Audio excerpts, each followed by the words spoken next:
The surveillance footage shows 23-year-old Iryna Zarutska stepping onto the Lynx Blue Line train at Scalybark Station on August 22, 2025. She finds a seat, settles in, and pulls out her phone, texting her boyfriend Stanislav that she's on her way home after another long shift. Across the aisle sits Decarlos Brown Jr, 34 years old. Armed robbery conviction, released. Felony larceny conviction, released. Breaking and entering conviction, released. Mental health concerns raised in court, forensic evaluation ordered, still released. For a few minutes, the video shows nothing unusual. Iryna scrolling her phone, lost in her own world. Brown sitting quietly with no visible interaction between them. Just two strangers sharing public transportation like millions do every day. Then Brown stands up, pulls out a pocket knife, and attacks. The Ukrainian refugee who survived Russian missiles and artillery strikes couldn't survive a man the American justice system refused to keep locked up. Iryna Zarutska's story began thousands of miles away in war-torn Kiev, where Russia's invasion had turned her homeland into a battlefield. In 2022, as Russian missiles rained down on Ukrainian cities and artillery shells destroyed neighborhoods, Iryna faced the choice millions of her countrymen confronted: stay and risk death, or leave everything behind and start over. She chose life. She chose hope. She chose America. The journey from war-torn Ukraine to Charlotte, North Carolina wasn't easy. Learning English, finding work, navigating American bureaucracy, dealing with homesickness while trying to create a new identity where everything was different. But Iryna was doing it. Friends described her as gentle and friendly, someone who found joy in small routines. A cup of coffee in the morning, late-night texts back home to Ukraine, quiet study sessions as she continued learning English, and modest but hopeful plans for her future in America. She'd found love too, a relationship with 21-year-old Stanislav Nikulitsia. They'd text throughout the day, keeping each other updated on work, making plans for evenings and weekends, creating the kind of normal relationship that young people everywhere dream of having. Recent videos showed her frolicking with friends, described as forever young by those who knew her. She was living proof that the American dream still existed for those willing to work for it. On August 22, 2025, Iryna was just finishing another workday. When she boarded at Scalybark Station that Thursday evening, she probably didn't think twice about the other passengers. This was America, where public transportation was supposed to be safe, where people fleeing violence were supposed to find protection. She settled into her seat, pulled out her phone, and began scrolling through messages. The surveillance footage shows her doing exactly what millions of young people do every day, probably texting Stanislav that she was on her way home, maybe making plans for later that evening. While Iryna was building her dream, Decarlos Brown Jr. was trapped in a cycle of crime, mental illness, and system failure that had defined his adult life for years. At 34 years old, Brown's criminal record read like a case study in escalating violence and institutional failure. Armed robbery, he'd pointed weapons at innocent people, threatened their lives, and stolen their property. Felony larceny, more theft, more victims, more evidence that Brown had no respect for other people's property. Breaking and entering, violating people's homes, their most private and sacred spaces. But the criminal convictions were only part of the story. Court records show that there were documented concerns about Brown's mental health. A judge had ordered a forensic evaluation, official recognition that Brown's psychological state needed professional assessment. Yet despite this combination of violent criminal history and documented mental health concerns, despite the obvious pattern of escalating danger, Brown remained free. When you sit next to a stranger on a train or bus, you trust that they're just regular people trying to get home, just like you. Iryna had that same trust, that same assumption of basic safety that we all rely on every day. This wasn't a case of someone falling through the cracks. This was a deliberate pattern of policy decisions that prioritized quick releases over public safety, that treated each arrest as an isolated incident instead of recognizing the cumulative danger of repeat offenders with mental health issues. Each time Brown was released, the system was essentially rolling dice with public safety. Each release was a bet that he wouldn't escalate to more serious violence, that somehow this time would be different. The pattern was visible to anyone who cared to look: arrest, brief detention, release, repeat. No sustained treatment for his psychological issues. No recognition that short-term incarceration without addressing underlying problems is worse than useless. Mental health advocates would point out that Brown needed comprehensive treatment, not just periodic imprisonment. Criminal justice experts noted that cycling people through brief detentions without addressing root causes actually increases the likelihood of more serious crimes. Everyone could see the problem, except the system responsible for managing it. August 22 started as an ordinary Thursday for both Iryna and Brown. Iryna began her day probably thinking about work, maybe checking messages from Stanislav, possibly planning what to do that evening. The routine of someone building a life, making plans, thinking about the future. Brown's morning is harder to reconstruct, but we know he made his way to the Lynx Blue Line system. What was going through his mind? Later, he would claim that materials inside his body were causing him to act, the delusions of an untreated mental illness combined with a history of violence about to explode into tragedy. The surveillance footage from that evening tells the story with devastating clarity. Iryna boarding at Scalybark station, tired from work but texting on her phone, probably letting Stanislav know she was heading home. She finds a seat, settles in for what should have been a routine ride across Charlotte. Brown was already on the train when Iryna boarded. The cameras show him sitting across the aisle, appearing calm and unremarkable. For a few minutes, nothing happens. Two strangers sharing public space, each lost in their own thoughts. The ordinariness of those few minutes makes what happens next even more shocking. Iryna scrolling through her phone, maybe reading messages, possibly checking social media, living the connected life that young people everywhere take for granted. Brown sitting quietly, giving no visible sign of the violence he was about to unleash. Then, without warning, without provocation, without any interaction between them, Brown stands up. The surveillance footage captures what happens next with horrible clarity. Brown pulls out a pocket knife and attacks Iryna with sudden, brutal violence. The young woman who had survived Russian artillery strikes, who had escaped a war zone, who had rebuilt her life from nothing, is stabbed to death by a man who should never have been free to board that train.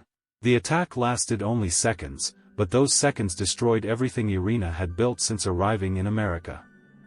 Her plans with Stanislav, her growing comfort with English, her dreams for the future, her sense of safety in her adopted country, all of it ended with the actions of a man whose dangerous mental state and violent history had been documented but ignored. After stabbing Iryna, Brown calmly walked toward another car as if nothing had happened. The surveillance footage shows him moving with eerie composure, disconnected from the horror he had just inflicted. If Iryna's story moves you, subscribe. Together we can learn from these failures and push for change that saves lives.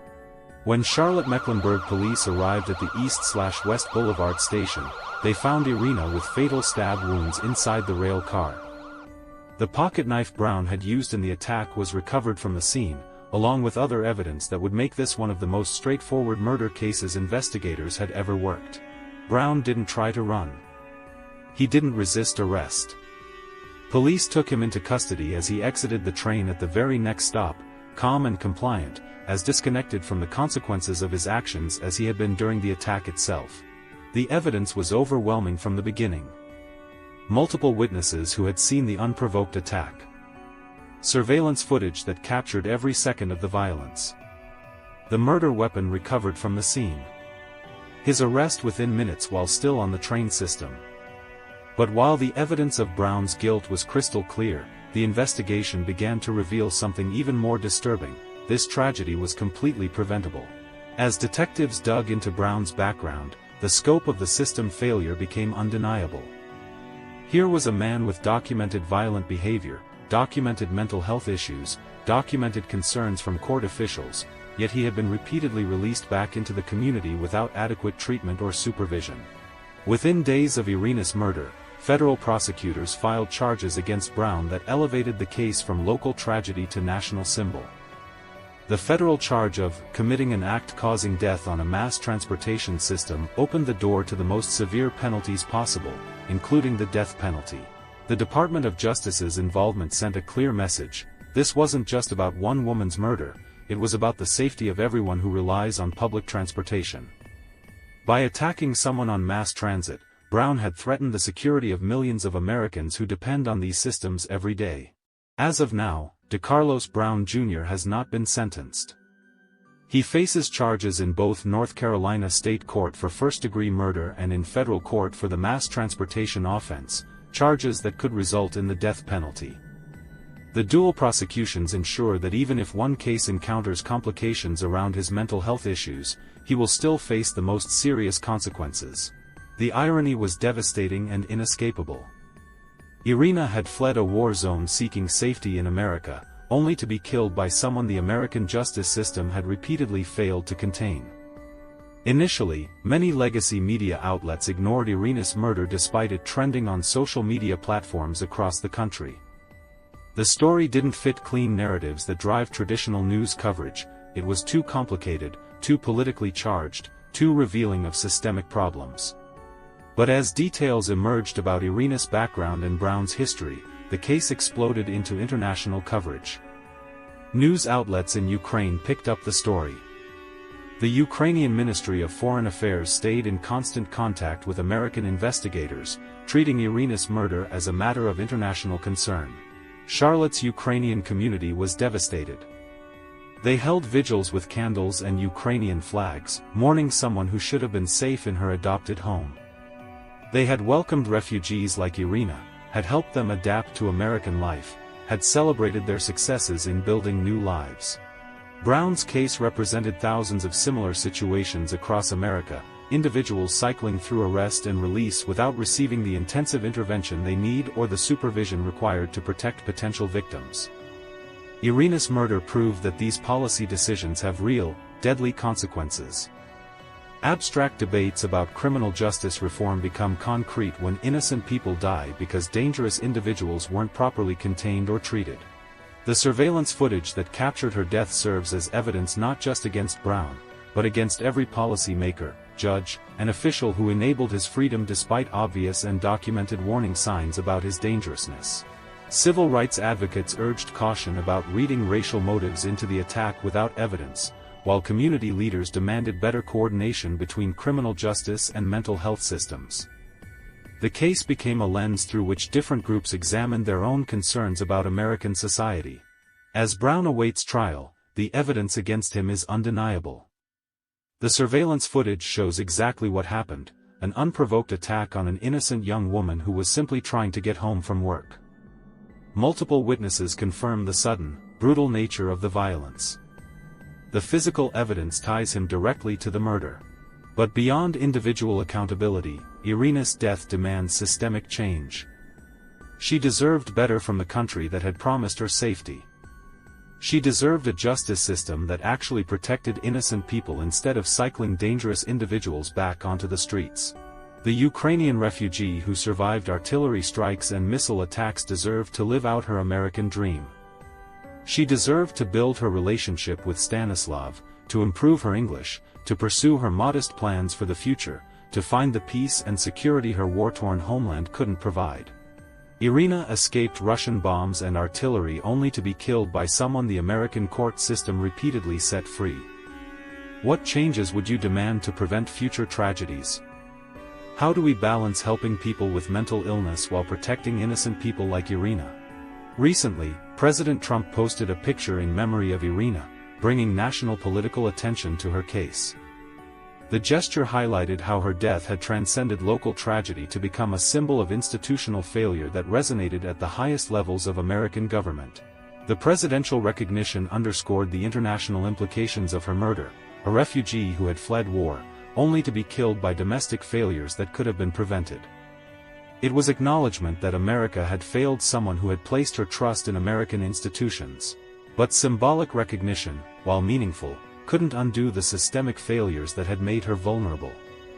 The policies that had repeatedly released Brown despite his dangerous history. The lack of coordination between mental health services and criminal courts. The prioritization of quick releases over public safety. When Brown's trials conclude, the surveillance footage will have told its story. Iryna boarding the train, scrolling her phone, living her normal life until a man with a knife destroyed everything she had built in America. The evidence of Brown's guilt is overwhelming. The evidence of system failure is equally clear. The tragedy was preventable if institutions had done their jobs properly. If holding systems accountable and honoring victims like Iryna matters to you, subscribe. Together we can lend our voice to ensure that institutional failures like this never claim another innocent life. Iryna Zarutska's American dream ended in violence on a Charlotte train. But her memory demands that we build a justice system worthy of the people it's supposed to protect, one that provides real treatment for dangerous individuals and real safety for innocent refugees seeking nothing more than the chance to build a peaceful life. The surveillance cameras captured her final moments. Our job is ensuring those images lead to changes that prevent the next preventable tragedy. The man who killed her should have been in custody or treatment. The system that failed both of them needs to change before another surveillance camera captures another preventable death. Iryna deserved better. America can do better. Her death must mean something more than just another case file, another viral video, another political talking point. It must mean change. Thank you for watching.